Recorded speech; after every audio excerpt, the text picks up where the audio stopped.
হ্যাঁ রে সুমন, শহরের কলেজে যে ভর্তি হবি বললি, তা বইখানের কি খবর? কবে ভর্তি হবি?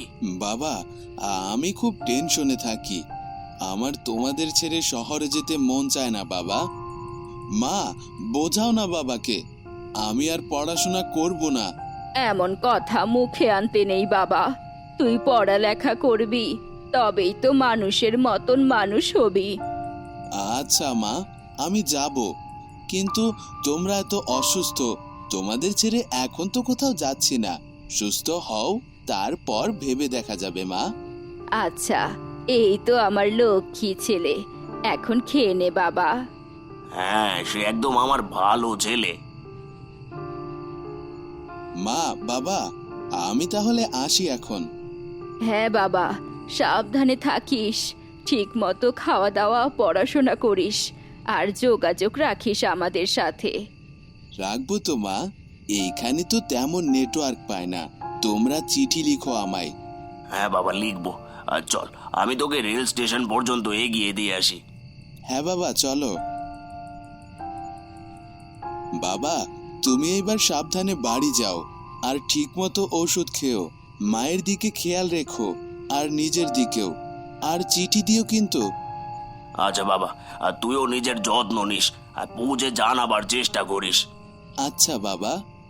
কাঁদতে কাঁদতে বাবা বাড়ির দিকে যেতে থাকলেন, আর ছেলেও কাঁদতে কাঁদতে ট্রেনের জানলার বাইরের দিকে তাকিয়ে দেখতে লাগলো।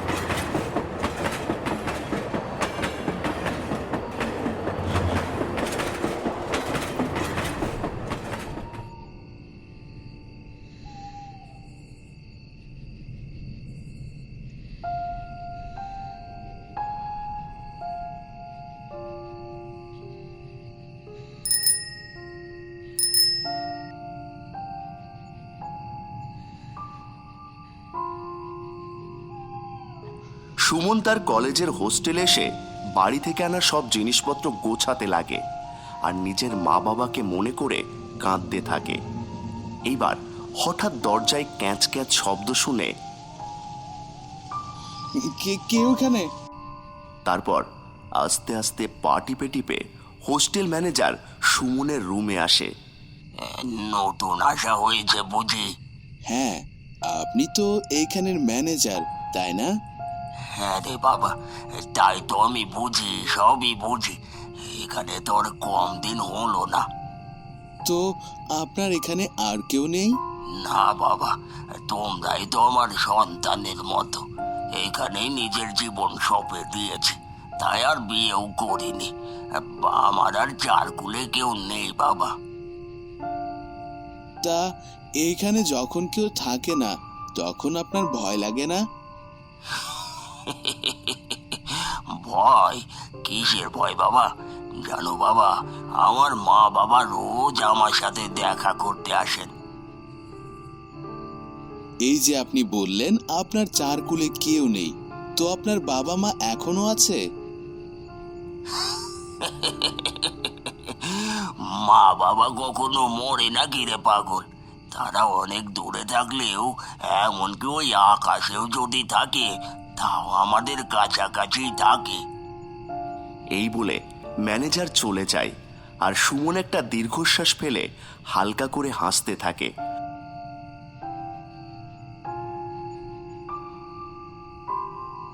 আর মা বাবার কথা মনে করতে থাকে, আর তাদের উদ্দেশ্যে একটা চিঠি লিখতে বসে। এমন সময় হঠাৎ জোরে জোরে বাতাস বইতে শুরু করে, আর জানলাতে বাড়ি খেতে থাকে। তখন সুমন উঠে জানলা লাগাতে গিয়ে দেখে তার বাবা দাঁড়িয়ে আছে জানলার বাইরে। সুমন হঠাৎ হকচকিয়ে যায়। বাবা, বাবা! সুমন বাইরে এসে দেখে কেউ কোথাও নেই। সে নিজের মাথার পেছনেই হাত দিয়ে একটা হালকা করে বাড়ি মারে। ধুর, কি সব যে ভাবছি!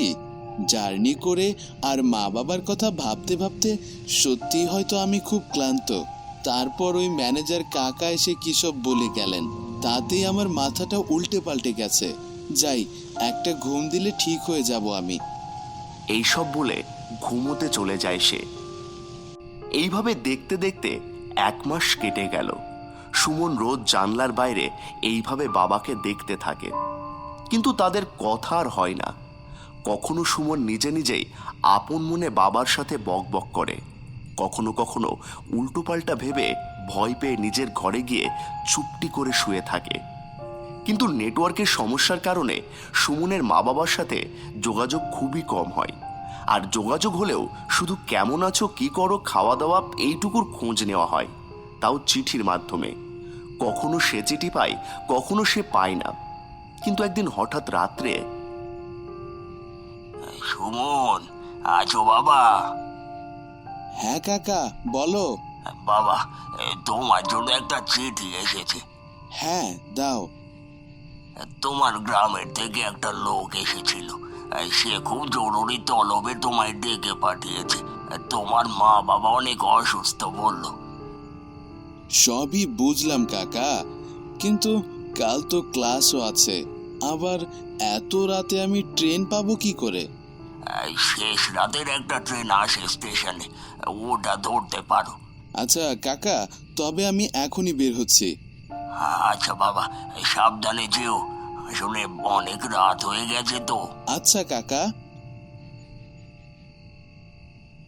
সুমন রেল স্টেশনে একা একা বসে অপেক্ষা করছে ট্রেনের জন্য। হঠাৎ দেখে যে তার বাবা হাত দিয়ে একটা ট্রেন থামিয়ে তাকে ডাকছে।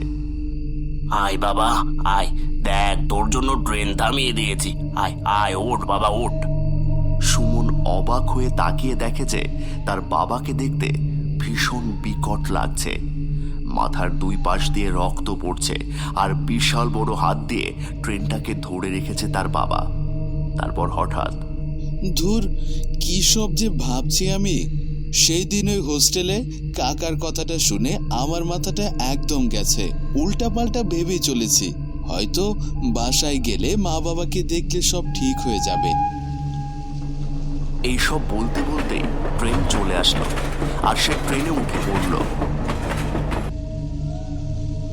সুমন মনের খুশিতে বাড়ির দিকে এগিয়ে চলেছে। এবার বাড়ির সামনে পৌঁছে দেখে যে একদম ঘুটঘুটে অন্ধকার।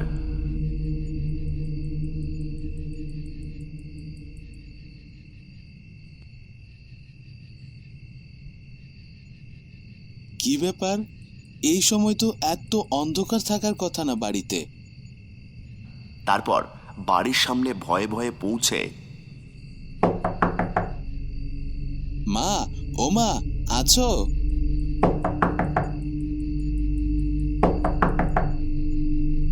কিরে বাবা, এসেছিস?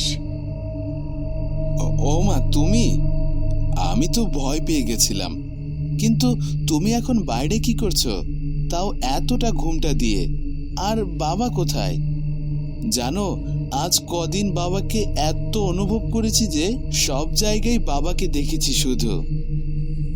আহা, ছেলেটা এত কথা বলে।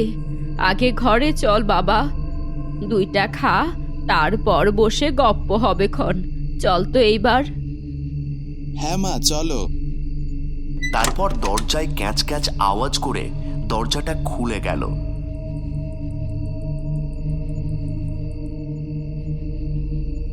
সুমন দেখল পুরো ঘর অন্ধকার। তারপর, কিন্তু এত অন্ধকার কেন মা? আলো জ্বালো। আরে তুই জানিস না, গ্রামে তো লোডশেডিং চলছে কদিন ধরে, তাই হালকা করে হারিকেনটা ধরিয়ে রেখেছি। তেল পুড়ালে আবার আনবে কে বলতো বাবা? তুই তো জানিস আমার আর তোর বাবার শরীরটা ভালো নেই। আমি তো এসে গেছি মা, এখন আর কোনো চিন্তা নেই তোমাদের। আমি তোমাদের সুস্থ করেই তারপর ফিরবো। কিন্তু বাবা কোথায় মা? ওই তো ওই ঘরে শুয়ে আছে।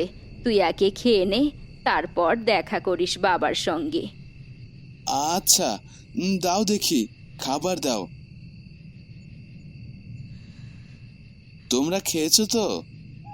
হ্যাঁ রে বাবা, আজ কদিন ধরে ভালো মন্দই খাচ্ছি খুব। যখন খবর পেলাম যে তোমরা খুবই অসুস্থ, আমি তো ভয় পেয়ে গেছিলাম। তোমাদের ঠিকঠাক দেখে খুব ভালো লাগছে এখন।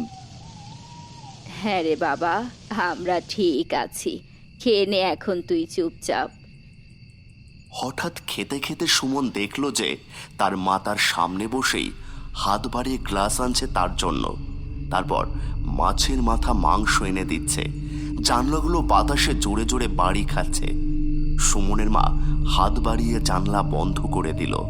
তারপর একটা টিকটিকি খুব বিরক্ত করছিল সুমনের খাবারের প্লেটের পাশে। তখন সুমনের মা বড় এক হাত দিয়ে টিকটিকিটার ওপর থাবা দিয়ে ওটাকে মেরে দিয়ে বলল, বুঝলি বাবা, আজকাল এই টিকটিকিগুলো এত বিরক্ত করে। সুমন খেতে খেতে হা করে তাকিয়ে থাকলো তার ঘুমটা টানা মায়ের দিকে, আর ঘামতে থাকলো, আর ভাবতে লাগলো যে অতিরিক্ত পড়াশোনার চাপে হয়তো এইগুলো হচ্ছে। মা, আমার আর খেতে ইচ্ছে করছে না, আমি একটা ঘুম দিই, তুমিও ঘুমিয়ে পড়ো। কাল সকালে উঠে তোমার আর বাবার সাথে কথা বলবো। কিছুই তো খেলি না রে বাবা। মা, আমার শরীরটা ভালো লাগছে না। আচ্ছা, তবে ঘরে গিয়ে ঘুমিয়ে যা। সুমন ঘরে গিয়ে দেখে তার এলোমেলো ঘর সুন্দর করে সাজানো। তারপর সে কোনো মতে এদিক ওদিক করে বিছানাতে। এইভাবে সেদিনের রাতটা কেটে গেল। সুমন কোনোভাবে রাতটা পার করে সকালে উঠে দেখে যে সমস্ত ঘর এলোমেলো। কই গেল সব গোছানো ঘরটা? কাল রাতে তো গোছানো দেখলাম সবকিছু। মা, ও মা, কোথায় তুমি? বাবা, কোথায় তোমরা?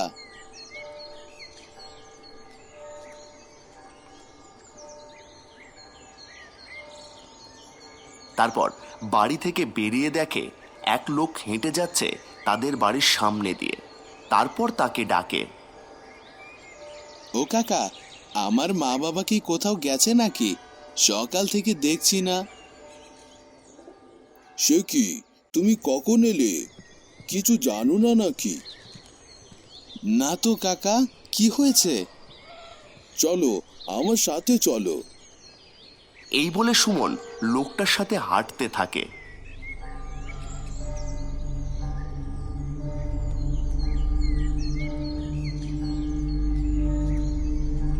তারপর ওরা গ্রামের একটা স্বাস্থ্য কেন্দ্রে আসলো। কাকা, এইখানে নিয়ে আসলে যে? চলো ভেতরে। তারপর ওইখানের মর্গে সুমন দেখলো যে তার মা বাবার লাশ ফেলা রয়েছে। এগুলো কিভাবে হলো কাকা? আমি তো গতকাল রাতেও আমার মায়ের সাথে কত কথা বললাম, মা আমাকে খাবার বেড়ে দিল, তারপর তো আমি ঘুমিয়েও গেলাম। তোমাকে ট্রেনে তুলে দিয়ে আসার পরেই আরেকটা ট্রেন আসে। সেই ট্রেনে ধাক্কা লেগে তোমার বাবার অ্যাক্সিডেন্ট হয়। তারপর থেকে তোমার মা পাগল প্রায়। এই স্বাস্থ্য কেন্দ্রে ছিল দুইজনেই, কিন্তু দুইজনের কাউকেই বাঁচানো যায়নি। আর তোমার সাথে যোগাযোগের অনেক চেষ্টা করা হয়েছে, কিন্তু কোনোভাবেই তোমাকে পাওয়া যাচ্ছিল না। তারপর আমার ছেলেকে দিয়ে শহরে তোমার খবর পাঠালাম, তাও আস্তে আস্তে 2 দিন কাটালে বাবা। নাও, এখন শেষ কার্য সেরে তাদের মুক্তি দাও বাবা। সুমন ওইখানে মাথা নিচু করে কাঁদতে থাকে আর ভাবতে থাকে যে হোস্টেলের কাকা ঠিকই বলেছে যে মা বাবা সবসময় কাছাকাছি থাকে। এখনো সুমন হোস্টেলে রোজ তার মা বাবার সাথে কথা বলে। তার কাছে তার মা বাবা এখনো জীবিত।